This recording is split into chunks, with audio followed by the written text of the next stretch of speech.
6 নম্বরে আমাদের দেওয়া আছে 9 5 7 4 4 6 0 6। আচ্ছা, আমরা একটু ফাঁকা করে এটা তুলে নেব গুণ করার জন্য। 9 5 7 4 4 6 0 6। আচ্ছা, আমরা গুণ দিলাম।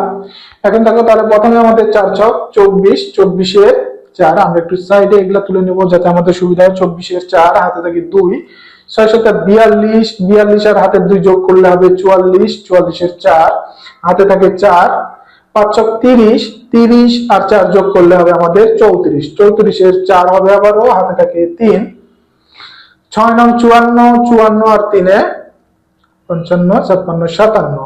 তাহলে আমাদের এখানে হবে 57। আমাদের প্রথম লাইনের গুণ হয়ে গেছে। দ্বিতীয় লাইনে করব আমরা। দ্বিতীয় লাইনে করতে গেলে আমরা প্রথম ঘরটা ফাঁকা যাবে, শূন্য দিয়ে নিলাম। এরপরে দ্বিতীয় অঙ্কটা কিন্তু আমাদের শূন্য আছে, আর আমরা জানি শূন্য দিয়ে গুণ দিলে সকল মানগুলোই কিন্তু আমাদের শূন্য হয়ে যায়। তাহলে শূন্য দিয়ে 4 কে গুণ করলে শূন্য, শূন্য দিয়ে 7 কে গুণ করলে শূন্য, শূন্য দিয়ে 5 কে গুণ করলে শূন্য, শূন্য দিয়ে 9 কে গুণ করলে শূন্য। এর পরবর্তী তৃতীয় লাইনে যাব। তৃতীয় লাইনে কিন্তু আমাদের প্রথম দুইটা ঘর ফাঁকা যায়, আমরা জানি প্রথম দুই ঘরে শূন্য দিয়ে নিলাম। এরপরে গুণ দেব 6 দিয়ে, 4 ছক 24, 24 এর 4 হাতে থাকে 2, 6 7 42, 42 আর 2 44, 44 এর 4 হাতে থাকে 4, 5 ছক 30, 30 আর 4 34, 34 এর 4 হাতে থাকে 3, 6 9 54, 54 আর 3 57। তাহলে আমরা 57 বসাইলাম। দেখো এরপরে 4 নাম্বার লাইনে প্রথম 3 ঘর ফাঁকা যাবে, আমরা জানি 3 ঘর শূন্য বসাই নিলাম।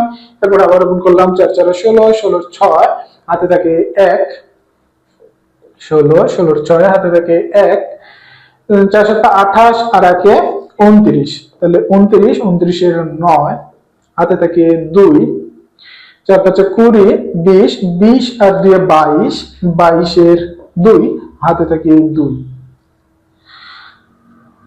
4 9 36, 36 আর 2 38। আমরা এখানে বসাই দিব 38।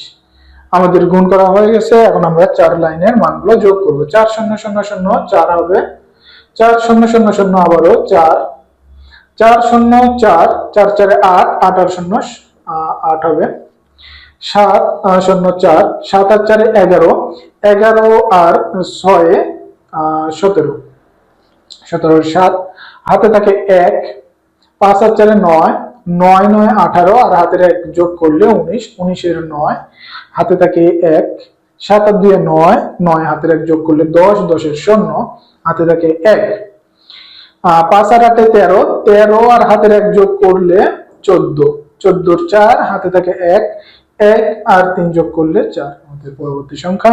তাহলে এটাই হবে আমাদের গুণফল।